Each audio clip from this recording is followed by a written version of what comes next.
Maudhui yafuatayo ni kwamba wafahamu viongozi watano wa upinzani Afrika walioshitakiwa kwa uhaini hivi karibuni, licha kwamba Tanzania imemshtaki sasa mpinzani huyu wa kweli kutoka Chadema, Tundu Antipas Lissu. Katika hawa watu watano, mashtaka ya uhaini yanayomkabili kiongozi wa chama kikuu cha upinzani Tanzania Chadema, Tundu Lissu, yamekitikisa chama hicho na kuishitua dunia.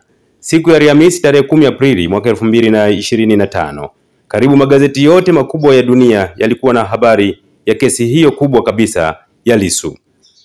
Mwenyekiti wa zamani wa Chadema Freeman Aikaeli Mbowe ni kiongozi wa upinzani wa hivi karibuni kushitakiwa na kukaa ndani kwa takribani miezi 8 kati ya mwaka 2021 na mwaka 2022.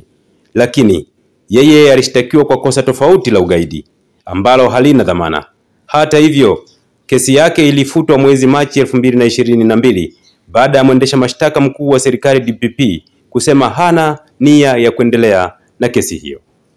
Tundu Lissu na kesi hii ya uhaini anaweza kuwa ndiye mwanasiasa wa kwanza wa upinzani nchini Tanzania kushitakiwa kwa kosa hilo lisilo na dhamana. Lakini kwa bara la Afrika anaungana na wanasiasa wengine wapatao 6 ambao serikali zao ziliwatia matatani kwa mashtaki kama haya ya uhaini. Yupo Kizza Besigye. Pasi na shaka mwanasiasa huyu wa upinzani kutoka nchini Uganda ndiye kinara wa mashitaka haya ya uhaini baada ya kushtakiwa mara 2 ndani ya kipindi cha miaka chini ya 15. Mara ya kwanza Besigye alishtakiwa kwa uhaini mnamo mwaka 2006, mashitaka yaliyoambatana na ugaidi. Miaka 10 baadaye, yani 2016, Besigye alishtakiwa tena kwa kosa hili baada ya kujiapisha kuwa rais kwa kuamini kwamba ushindi aliopata mshindani wake Rais Yoweri Museveni haukuwa wa haki. Mwishoni mwa mwaka 2024, Besigye alishtakiwa tena kwa uhaini baada ya kuwa ametekwa akiwa jijini Nairobi nchini Kenya na kudaiwa kusuka mipango ya kununua na kupanga kuingiza silaha nchini Uganda kwa nia ya kupindua serikali ya Rais Yoweri Museveni.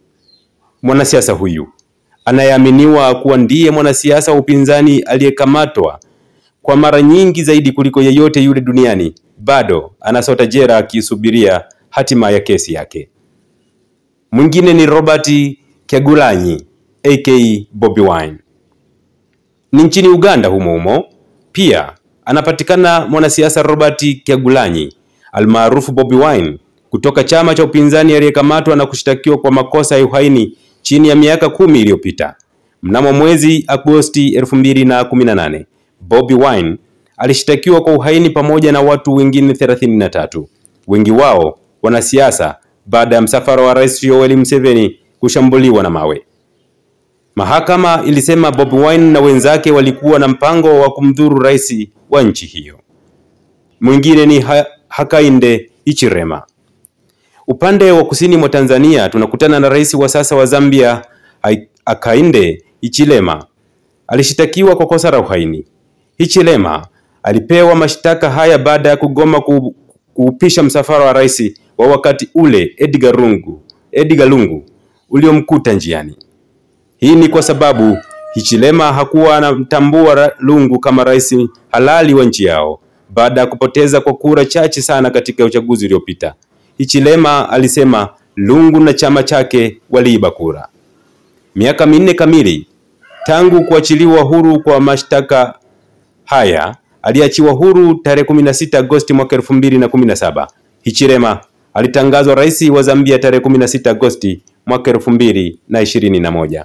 Msiwe na wasiwasi, mtakuwa sawa, hata msijali, hamtapigwa mabomu ya machozi, alisema Hichilema katika hotuba yake ya kukubali ushindi, huku akiaminika kwamba ujumbe huu aliukusudia kwa mtangulizi wake Lungu na serikali yake walionyanyasa kisiasa.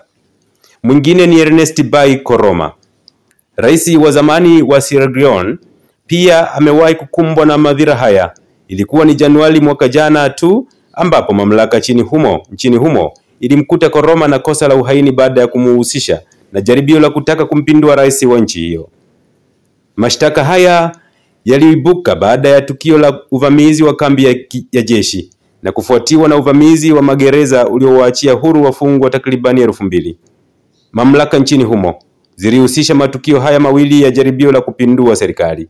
Viongozi wa Jumuiya ya Kiuchumi ya Afrika Magharibi walijaribu kufanya makubaliano na Sierra Leone kuona kama watamuondolea mashtaka hayo Koroma, kwa masharti kwamba Koroma ahamie uhamishoni nchini Nigeria. Hata kama makubaliano hayo hayakufikiwa rasmi, mnamo mwezi Januari 2024 Koroma aliruhusiwa na mahakama kwenda Nigeria kwa sababu ya matibabu, lakini hata hivyo hakuna taarifa za uhakika ikiwa amerudi nchini Sierra Leone ama la. Mwingine ni Ousmane Sonko. Kiongozi huyu kijana alishtakiwa kwa uhaini na kuchochea machafuko nchini Senegal. Ni kiongozi aliyejulikana kupendwa na vijana wengi, ambapo mashtaka yake ya awali yahusuyo rushwa yaliibua maandamano makubwa nchini humo na hata kusababisha vifo.